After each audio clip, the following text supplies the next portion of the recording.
poesia?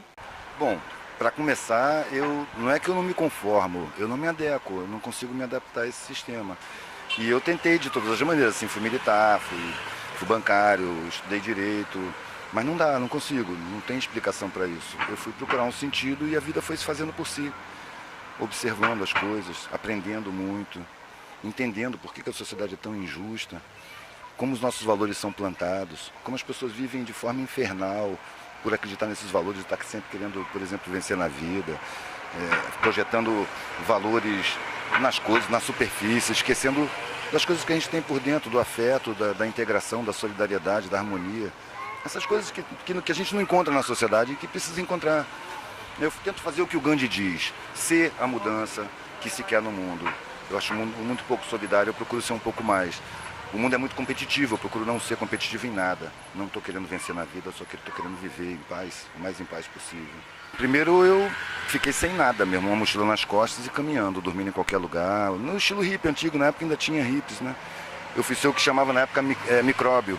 Não tinha nada. E tinha que pedir até o que comer. São experiências muito ricas, que a maioria das pessoas vê como depressivas ou humilhantes. A pessoa que tem muito orgulho, ela não consegue entender qual é a da humildade, ela confunde a humildade com a humilhação. A gente, quando tem humildade, a gente não se sente menor e não se ofende com nada, a gente vive muito mais em paz, porque também a gente não se sente maior do que ninguém e não tem necessidade de disputar nada com ninguém. Então isso deixa a gente em condição de estar sempre aprendendo. Até com insulto a gente aprende, mas as pessoas preferem se aborrecer. Você com humildade você se aborrece muito menos. Você entende o porquê da agressão, você não se sente diminuído com ela. Você vê uma pessoa descontrolada, você não vai se descontrolar junto, né? E como é que tu ficaste conhecido no Brasil inteiro? Meu trabalho me levou a dialogar muito com as pessoas. Vendendo artesanato, eu comecei a escrever o que eu pensava, fazer brochinhos gravados em relevo no metal, sabe? E isso me levou a muita ideia, muita gente que pensa, muito debate, muita conversa, sabe? E eu acostumei a trabalhar sempre falando com as pessoas. Um dia chegaram pessoas com câmera e microfone e filmaram o que eu estava fazendo, que era normal, o dia a dia. Só que essas vieram perguntando mais do que as pessoas que estão olhando o meu trabalho, porque elas eram jornalistas e estavam trabalhando nas perguntas, né? Então, eu falei tudo o que eu falo sempre, minha visão de mundo, que não é nenhuma verdade, é só minha visão de mundo, é a forma que eu vejo, não tenho nenhum apego nas minhas ideias. Pelo contrário, nem gosto da maioria delas, gostaria de estar errado em muita coisa. Então, só é um desenvolvimento do trabalho.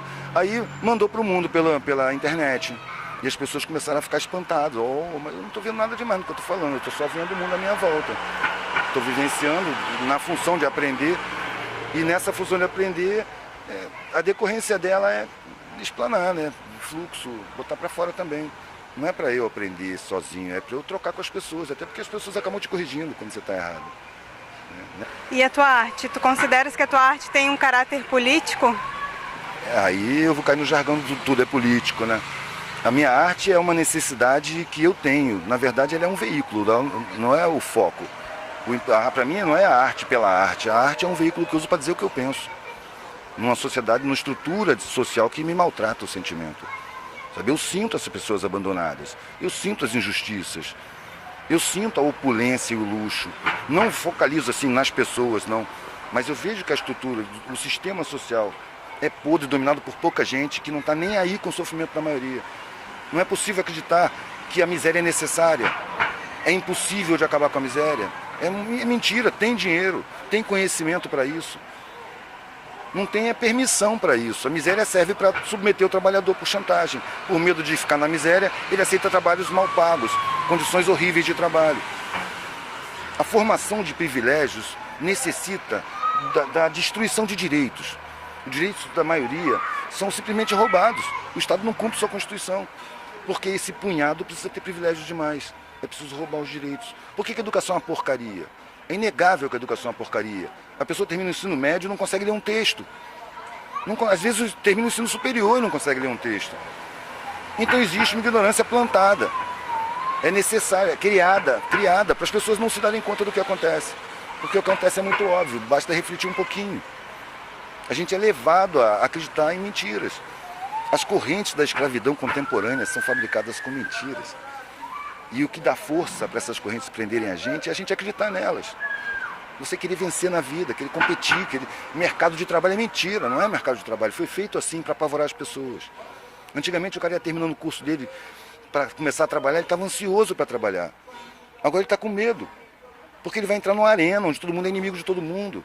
A vida foi feita um inferno para fazer um paraíso artificial dessas pessoas que um punhado que anda de helicóptero por aí, que a mídia mostra como deuses e que hipnotiza as pessoas para ficarem de quatro na presença dessas pessoas. Eu fico indignado aí. E como é que as pessoas recebem a tua arte? Qual é a aceitação e se tem diferença também daqui no sul? É muito variado. Mas as pessoas que não gostam, as pessoas que não gostam mesmo, não se aproximam. Olham, se incomodam e vão embora. Também não entram em contato. Então eu tenho sorte. Raramente alguém entra em discordância explícita, assim. Eu lembro de um cara lá no Ceará, que foi engraçado, um senhor gordão, assim, um ar autoritário, cheio de pelo branco no peito, com um medalhão de ouro. Eu tenho pra mim que era um latifundiário, com 2 filhos. Um igualzinho a ele em miniatura, e o outro completamente diferente. O menino era mais lourinho, sacou? Tinha um olhar mais sagaz, mais inteligente. Aí esse cara chegou no pano assim, olhou, viu o desenho, esse desenho aqui, ó. Por tão poucos terem tanto, é que tantos têm tão pouco.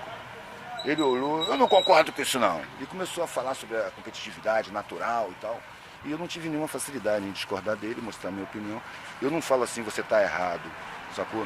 Eu falo, você pensa desse jeito, eu respeito o seu jeito de pensar, mas eu penso diferente. Eu penso diferente por isso, por isso, por isso. E nesses por issos é que o erro dele vai aparecer. Não no sentimento dele ser atacado, sacou? Só que nos por isso o cara fica sem reação, sem saber o que fazer. Aí um menino, igualzinho a ele, estatelou e me olhou de olho arregalado. Nunca viu ninguém falar assim com tanta igualdade com o pai dele. Foi o que eu imaginei. O outro me olhou debaixo da franjinha assim, com meio sorriso. Pelo mesmo motivo, nunca vi ninguém falar assim com meu pai. E estava gostando. Eu tenho pra mim que ele puxou a mãe. O Eduardo, e tu expõe sempre na rua, assim? Como é que é? Tu sempre pede na rua. permissão pra alguém pra expor? Não, se eu peço permissão, ela é negada. Eu nunca peço permissão, eu vou botando. A não ser que seja dentro de um bar de alguém, entendeu? Ou mesmo na parede de um bar que tá, eu vou lá conversar com o dono. Ó, tô com esses desenhos aqui, dá pra colocar. Mas tá fechado, eu vou botando. Se não puder, alguém vai ter que vir me dizer. E eu não saio fácil não, tem que vir pelo menos uns 3. Senão eu fico conversando, não é que eu sou valente, vou peitar, vou insultar, não, vou ficar comentando, o que que tem, eu tô só botando meu desenho. Não, tira, calma, vamos conversar, vai levando, cara. Agora, Quem quiser conhecer melhor o teu trabalho, como é que faz para encontrar, como é que consegue? Se for ao vivo, se for encontrar comigo com os desenhos mesmo, no papel, eu fico em Santa Teresa, geralmente quando eu estou no Rio, nos fins de semana, de 2 às 8 da noite, no cinema, no Largo do Guimarães. Agora na internet tem o blog, observarabsorver.blogspot.com, né? Dentro dele tem um linkzinho que é ver o trampo. Aí você clica ali, abre um blog só de desenhos, pinturas, aquarelas, algumas esculturas, uns trabalhos, né, que eu juntei nas fotos e botei lá. Depois que tu teve esse rompimento assim na tua vida, que decidiu encarar uma outra realidade e por vontade própria e suas experiências nesse caminhar junto com as pessoas marginalizadas, que tu conviveu com elas, conta um pouco dessa experiência tua ali, de estar na rua, ver uma realidade que te chamava atenção, que te chamava para ir conhecer, e os aprendizados que você teve junto com essas pessoas. A visão que se tem dessas pessoas, cara, é uma visão bem estereotipada. O que eu fui descobrindo é que são pessoas, não são lixo, como a gente vê, que tem sentimentos, personalidades, tem pessoas interessantíssimas, tem pessoas agressivas, tem pessoas que piram. Miséria pira, né, cara? É muito sofrimento o tempo todo. Tem uns que piram, cara. Começa a falar sozinho. Tem outros inteligentíssimos, tem outros que têm uma esperteza inata. Tem os que fazem só roda. Tem os bois que não têm expressão nenhuma, que se sentem mesmo um lixo. Tem os revoltados que guardam a revolta que pode explodir a qualquer momento. Sabe? Tem os que deterioram o caráter, são capazes de qualquer coisa.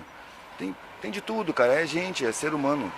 O que eu aprendi foi que tudo é gente, que ninguém é superior a ninguém. Superior são as condições, cara. Internamente todo mundo é gente, tem sentimento. Eu vi um mendigo morrendo, cara, numa casa abandonada lá no Ceará. E os amigos em volta. E o cara tava sorrindo e o cachorro dele tava na cama com ele, na cama em cima de um papelão. E lambendo a cara dele. E ele tava sorrindo, sabe? E eu li um pedacinho de um livro que é feito em cima de entrevistas de enfermeiras que trabalham com pacientes em estado terminal.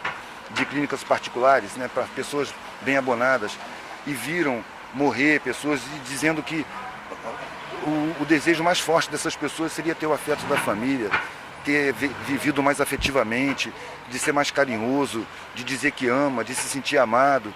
Sabe? Nesse momento aparece o valor da vida, né? E a pessoa se sente desperdiçada.